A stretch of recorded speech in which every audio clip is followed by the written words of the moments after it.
નમસ્તે વિદ્યાર્થી મિત્ર, પાઠક સ્કૂલ યુટ્યુબ ચેનલમાં આપનું સ્વાગત છે.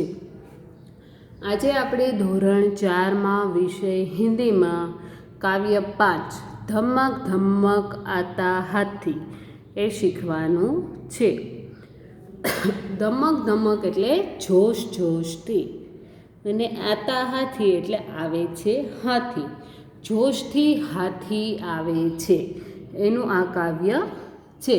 પણ આપણે કાવ્ય 5 શીખીએ, જે હાથીનું જે કાવ્ય છે એ શીખીએ એ અગાઉ આપણે પુનરાવર્તન જે ગયા લેક્ચરમાં કર્યું હતું એનું આપણે ફરીથી એકવાર પુનરાવર્તન કરવાનું છે.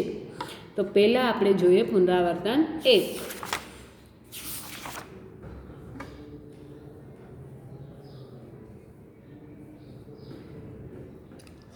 पुनरावर्तन 1 एमा प्रश्न 1.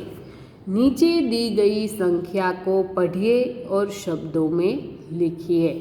નીચે આપેલી સંખ્યાઓને તમારે વાંચવાની છે અને સામે શબ્દોમાં લખવાની છે, પણ ગુજરાતી શબ્દોમાં લખવાની નથી, એને હિન્દી શબ્દોમાં લખવાની છે. તેમાં પહેલું છે 5, તો સામે લખ્યા 5 છે.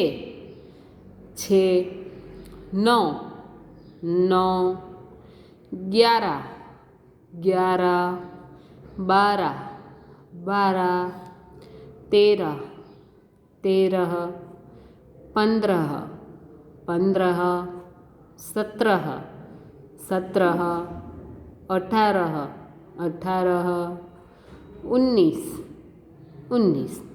હવે આનું ગુજરાતી જોઈ લઈએ આપણે. 5 તો એનું થશે ગુજરાતીમાં, એને કહેવાય 5 છે એટલે થશે 6, 9 એટલે 9, 11 એટલે 11, 12 એટલે 12, 13 એટલે 13, 15 એટલે 15, 17 એટલે 17, 18 એટલે 18, 19 એટલે 19. प्रश्न 2 જોઈએ. વર્ણો को पढ़िए और लिखिए. વર્ણોને તમારે વાંચવાના છે અને સામેની લીટીમાં લખવાના છે. તો એમાં પહેલું છે ક, ફ, પ, ય, ખ, ચ, झ, ઝ, ટ, ઢ, બ, લ, મ, ભ, ગ, દ, ધ, શ. ને હવે જોઈએ પ્રશ્ન 3 અ. ચિત્ર દેકર શબ્દ લીખીએ. તમારે ચિત્ર જોઈને નીચે શબ્દ લખવાનો છે. એમાં અહીંયા ઉપર તમને ચિત્ર આપેલા છે, નીચે તમારે હિન્દી શબ્દોમાં એ લખવાનું છે, ચિત્ર ઓળખીને એનું નામ. તો પહેલું ચિત્ર શેનું છે? તોતા. તો અહીંયા લખ્યું તોતા. ત્યારબાદ ખરગોશ, તો અહીંયા આવ્યું ખરગોશ.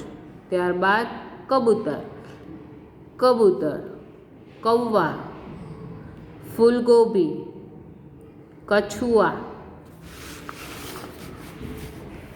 ગિલહરી, આમ, પપીતા. અને હવે આપણે એનો ગુજરાતી અર્થ પણ જોઈ લઈએ. તોતા એટલે પોપટ, ખરગોશ એટલે સસલું, કબૂતર એટલે કબૂતર, કૌવા એટલે કાગડો, ફૂલગોબી એટલે ફુલાવર, કછુઆ એટલે કાચબો, ગિલહરી એટલે ખિસકોલી, આમ એટલે કેરી, પપીતા એટલે પપૈયું. પ્રશ્ન 3 બ. उपर्युक्त चित्रों को देखकर 5 वाक्य बनाइए। હવે ઉપર જે તમને ચિત્ર આપીને છે તમને એના નામ લખ્યા, હવે એ ચિત્રમાંથી તમારે 5 વાક્ય નીચે બનાવવાના છે। તો એમાં 5 વાક્યમાં આપણે 5 વાક્ય બનાવી લીધા છે ગયા લેક્ચરમાં। એમાં જોઈએ 5 વાક્યમાં પહેલું છે तोता हरे रंग का होता है, कौवा काव काव करता है, मुझे आम का फल बहुत प्रिय है, मुझे फूलगोभी की सब्जी प्रिय है, खरगोश बहुत प्यारा होता है। 5 वाक्य आपणे बनावी लख्या। हवे प्रश्न 4 नीचे दिए गए वर्णों का उपयोग करके शब्द बनाइए। હવે અહીંયા તમને વર્ણ આપેલા છે, સામે ઉદાહરણમાં શબ્દ આપેલા છે બધાના એક અને સામે તમારે 3 શબ્દ ત્યાં બનાવીને લખવાના છે। તો પહેલું આપ્યું છે ક, એની સામે પહેલો શબ્દ આપેલો છે કમલ। તો આપણે 3 શબ્દ સામે બનાવવાના છે। એ બનાવી લીધેલા છે બધામાં। તો જોઈએ એ 3 શબ્દો। એમાં પહેલું છે કલ, કલશ, કલમ। મકાન, મગર, મન, મટર। પતંગ, પત્તા, पल, पढ़ना। रस्सी, रकम, रखना, रथ। प्रश्न 4ब नीचे दिए गए शब्दों को उदाहरणों के अनुसार लिखिए। नीचे आपेला शब्दों ने उदाहरण अनुसार लखवाना छे। एमा पहलू उदाहरण आपेलू छे ए जोईए पहला राजा तो रानी। एमां पहलू छे शिक्षक, शिक्षिका, बंदर, बंदरिया, मोर, मोरनी, माता। तो आवशे पिता। त्यारबाद उदाहरण लड़का, लड़के, घोड़ा, घोड़े, बच्चा, बच्चे, तितली, तितलिया, मछली, मछलिया। आ हतुं पुनरावर्तन 1 અને આનું મેં હોમવર્ક આપેલું હતું જે તમે બધાએ પૂર્ણ કર્યું હશે અને જો ના કર્યું હોય તો પૂર્ણ કરી લેજો। હવે જોઈએ કાવ્ય 5 ધમક ધમક આતા હાથી। હવે ધમક ધમક આતા હાથી જે કાવ્ય છે એના રચયિતા કોણ છે તો કે પ્રયાગ શુક્લ। પ્રયાગ શુક્લ જે નામના કવિ છે એ આ કાવ્યના રચયિતા છે, એને આ કાવ્યની રચના કરેલી છે। હવે પહેલાં તો એનો પરિચય જોઈ લઈએ। પ્રસ્તુત કવિતા प्रसिद्ध रचनाकार श्री प्रयाग शुक्ल द्वारा रचित गई है। नीचे आपेली कविता प्रसिद्ध रचनाकार प्रयाग शुक्ल द्वारा एनी रचना करवामां आवेली छे। आपका जन्म ईस्वी सन 1940 में कोलकाता में हुआ था। प्रयाग शुक्लनो जन्म ईस्वी सन 1940 में कलकत्ता में थयो हतो। साहित्य की विविध विद्याओं पर सशक्त रूप से लेखनी चलाई है। बच्चों के लिए आपने बहुत उल्लेखनीय रचनाएं लिखी है। एने साहित्य जगत में जे प्रयाग शुक्ल है एनु मोटू नाम है अने एने केटली बधी साहित्य जगत में एने रचनाओं आपेली छे अने बाळको माटे एने घणी उल्लेखनीय एवी रचनाओं करेली छे। आपके 9 कार्य संग्रह, 5 लघु कथा संग्रह, 3 उपन्यास, 1 कला पुस्तक, सत्यजीत रे पर एक पुस्तक प्रकाशित है। एना काव्य संग्रह 9 छे, 5 लघु कथा, 3 उपन्यास, 1 कला पुस्तक अने सत्यजीत रे ऊपर एनो एक पुस्तक छे ए प्रकाशित एने करेलू છે। इसके अतिरिक्त पत्रिका का भी संपादन किया है। અને આના ઉપરાંત એને પત્રિકાઓનું પણ સંપાદન કરેલું છે। હવે કાવ્ય જોઈએ। સૌ પ્રથમ આપણે કાવ્યને વાંચી લઈશું, ત્યારબાદ સમજશું।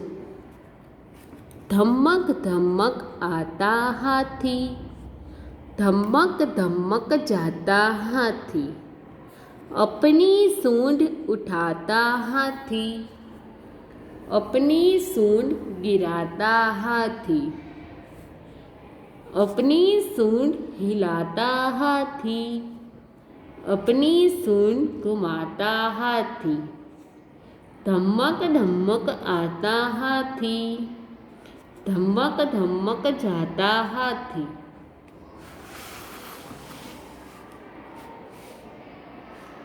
जब पानी में जाता हाथी, भर भर सूंड नहाता हाथी, कितने केले खाता हाथी, यह तो नहीं बताता हाथी, धमक धमक आता हाथी, धमक धमक जाता हाथी।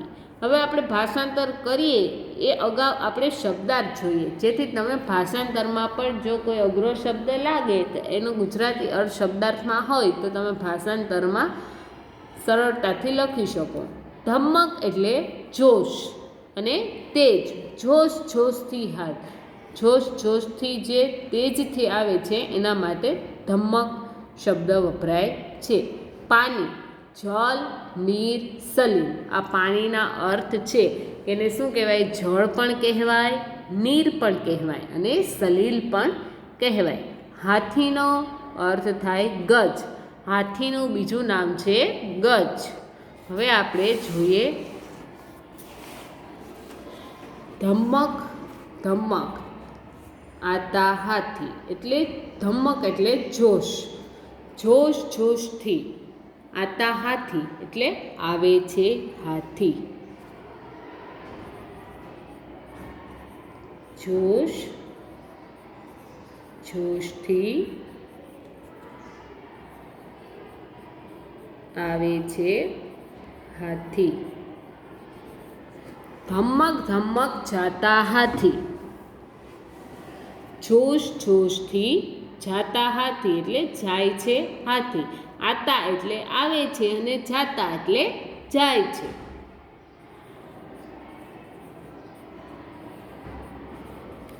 જોશ જોશથી જાય છે हाथी। अपनी सूंड उठाता हाथी, अपनी एटले पोतानी, सूंड एटले सूंड, उठाता एटले उठावे छे, हाथी एटले हाथी, पोतानी सूंड उठावे छे हाथी, पोतानी सूंड उठावे छे हाथी। अपनी सूंड गिराता हाथी, पोतानी सूंड गिराता एटले पछाड़े छे हाथी, पोतानी सूंड पछाड़े छे हाथी, पोतानी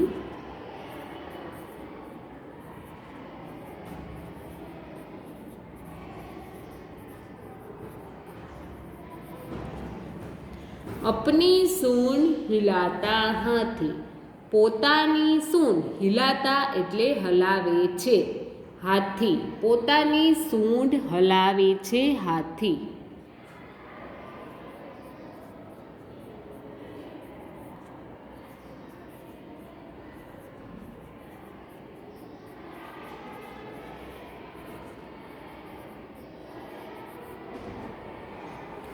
अपनी सूंड घुमाता हाथी, पोतानी सूंड घुमावे छे हाथी।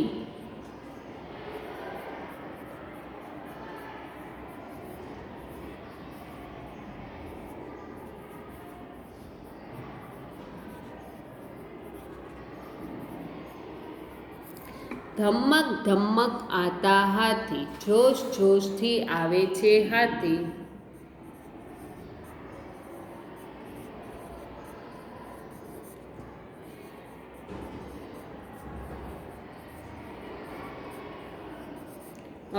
ધમક ધમક જાતા હાથી, જોશ જોશથી જાય છે હાથી.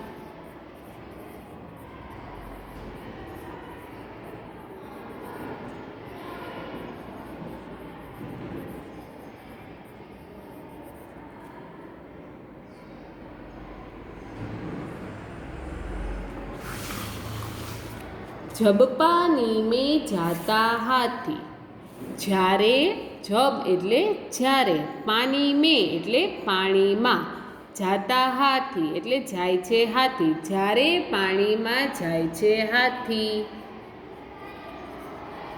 જ્યારે પાણીમાં જાય છે હાથી. ભરભર સૂંઢ નહાતા હાથી, ભરભર એટલે ભરી ભરીને, સૂંઢ એટલે સૂંઢ, નહાતા હાથી એટલે નહાય છે હાથી, સૂંઢ ભરી ભરીને નાય છે હાથી.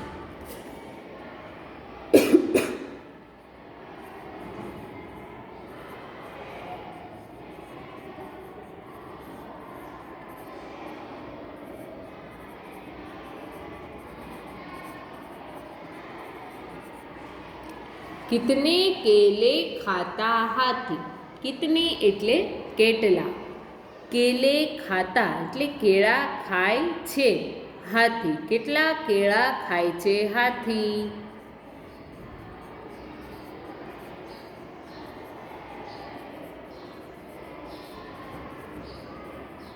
યહ તો નહીં બતાતા હાથી, યહ તો એટલે આ તો, નહીં બતાતા એટલે કહેતો નથી હાથી, આ તો કહેતો નથી હાથી. શું નથી કહેતો? કે કેટલા કેળા ખાય છે.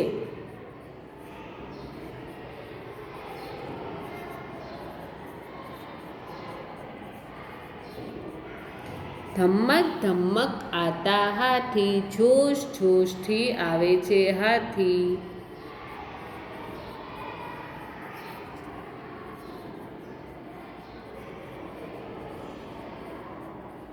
ધમક ધમક જાતા હાથી, જોશ જોશથી જાય છે હાથી.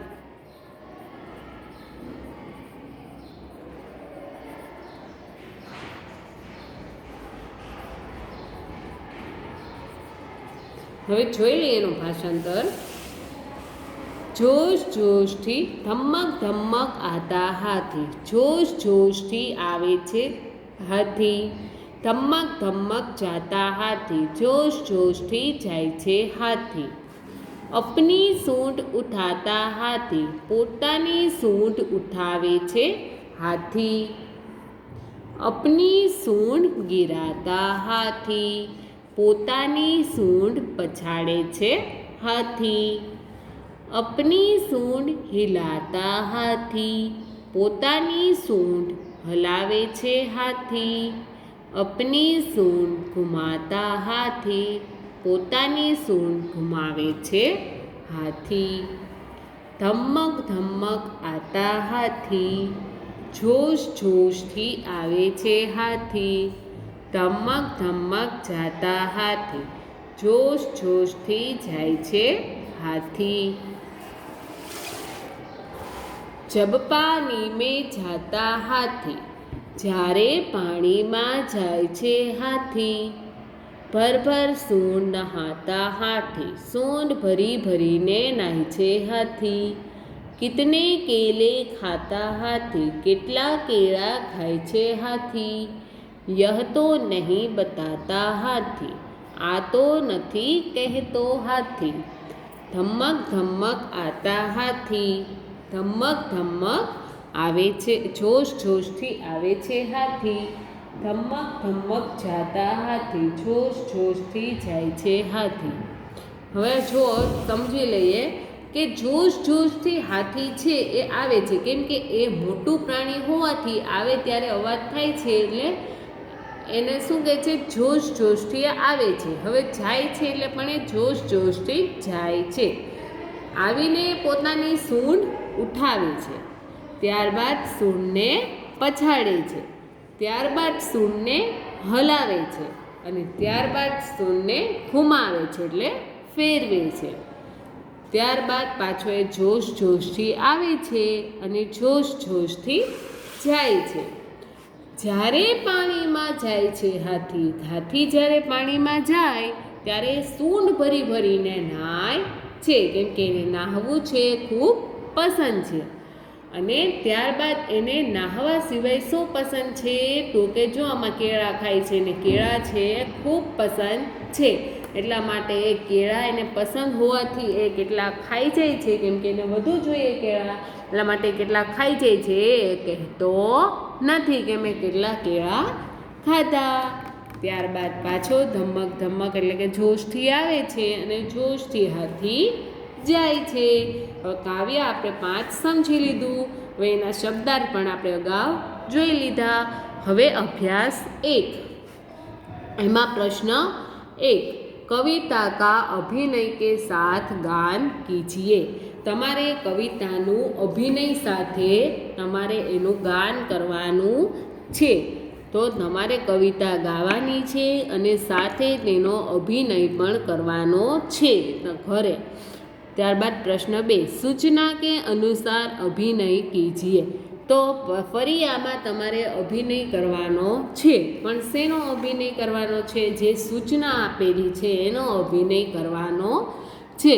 એમાં સૂચનામાં પહેલાં છે રોના, તો તમારે રોવાનો પહેલાં અભિનય કરવાનો છે. ત્યારબાદ હસના, હસવાનો અભિનય કરવાનો છે. ત્યારબાદ પટાખે છોડના, ફટાકડો તમે જ્યારે ફોડવા જાઓ ત્યારે જે રીતે મૂકીને આવો એવો અભિનય તમારે કરવાનો છે. અને ત્યારબાદ કપડે ધોના, એટલે કપડાં ધોવાનો અભિનય કરવાનો છે.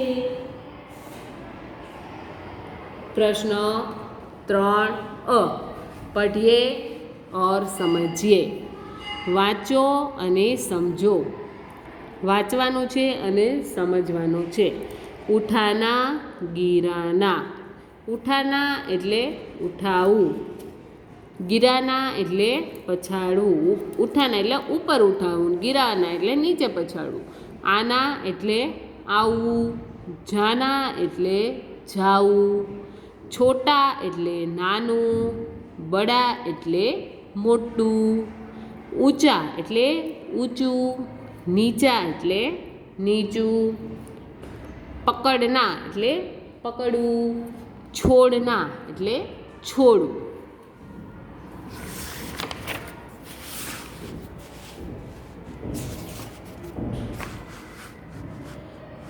प्रश्न 3b, ऊपर दिए गए विलोम शब्दों पर आधारित वाक्य बनाइए.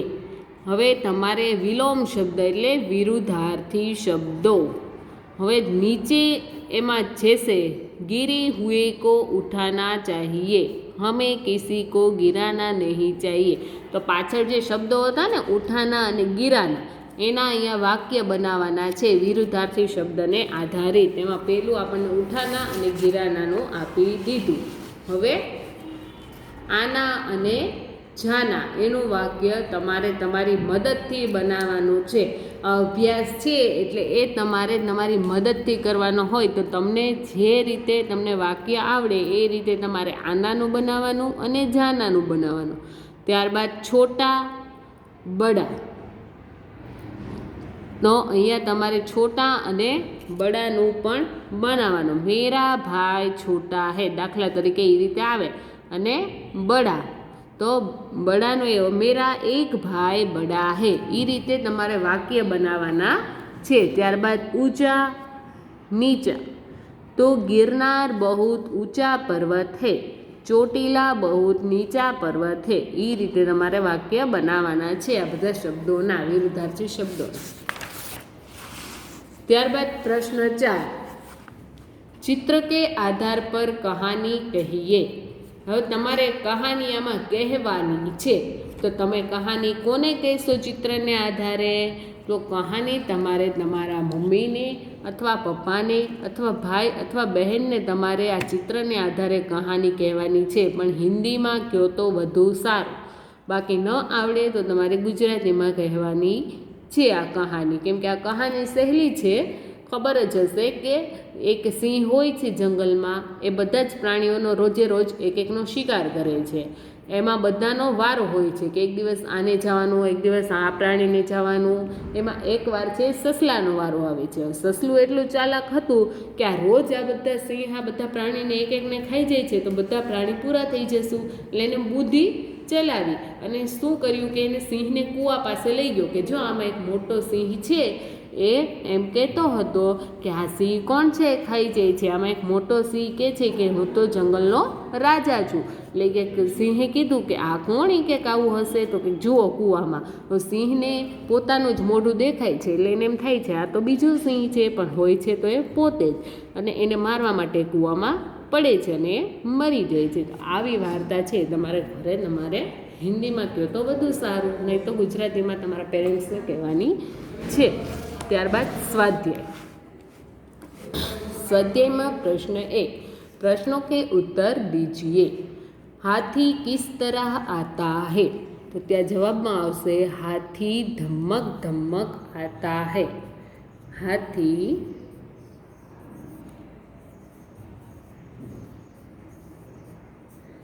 धमक धमक आता है. नहाने के लिए हाथी सूंड में क्या भरता है?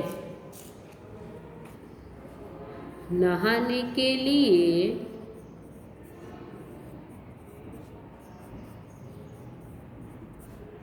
हाथी सूंड में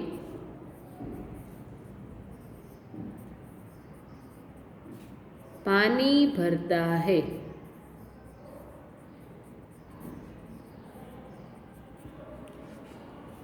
हाथी क्या खाकर बताता नहीं है? हाथी केले खाकर बताता नहीं है.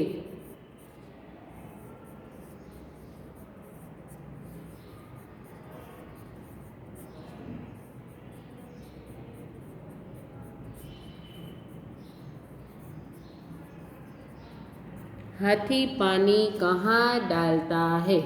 क्यों? हाथी पानी अपने शरीर पर नहाने के लिए डालता है. हाथी पानी अपने शरीर पर नहाने के लिए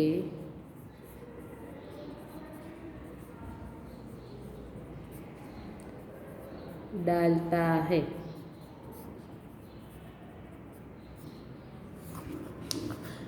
हाथी किस तरह आता है? हाथी धमक धमक आता है.